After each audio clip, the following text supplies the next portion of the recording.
First of all, what is anger?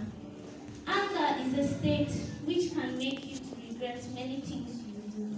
When a person is angry, the person can do many things that can make the person's life disastrous.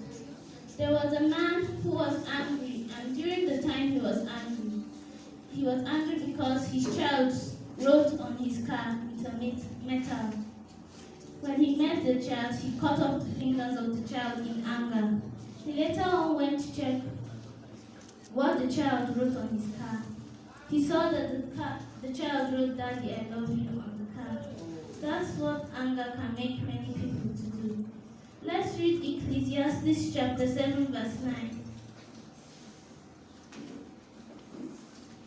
And it says, "Do not hasten in your spirit to be angry, for anger rests in the bosom of fools."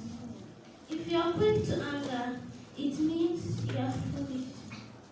In Proverbs chapter 16, verse 32,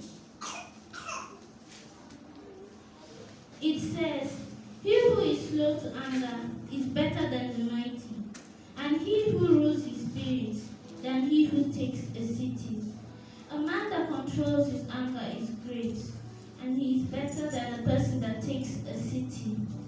In Ephesians chapter 6, verse 4, that's where our Bible reading was taken from. And it says, "And you fathers, do not provoke your children to wrath, but bring them up in the training and admonition in the law of the Lord." Parents should correct their children in love and not provoke them to anger. How do parents provoke their children to anger? 1. Some parents constantly criticize their children and don't encourage them. This can make children angry. By having double standards, do as I say, not as I do. Some parents, they tell their children to do a certain thing, but themselves, they can't do such a thing. By always being angry and harsh, that's point 3. 4. By not showing affection to our children. That is, we don't show love to our children. We're like strangers. Some parents are like strangers in the same house with their own children. By telling their children to do 4. By telling the children do this, do that, without any biblical reasons. In the past, they would tell children to sit here and they would obey. But these children of now, they will ask why.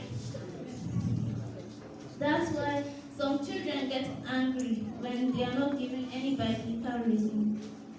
By comparing them with others, that's 5. By comparing them with others, we say, "Why can't you act like him? Why can't you act like her?" By pretending and acting like a Christian in church, but not at home. 6.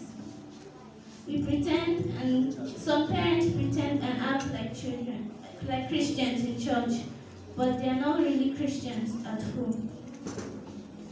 By always giving instructions, but never listening to the children. At times, some parents don't hear what their children have to say. They make decisions without hearing out their children. By taking out our frustrations on them. Maybe some parents may have a bad day, and when they come out back home, they pour out their frustrations on their children. We too, as children, we need to learn to not provoke our parents to anger, because they are really trying their best. May the Lord deliver us from anger in Jesus' name. Amen. In Jesus' name.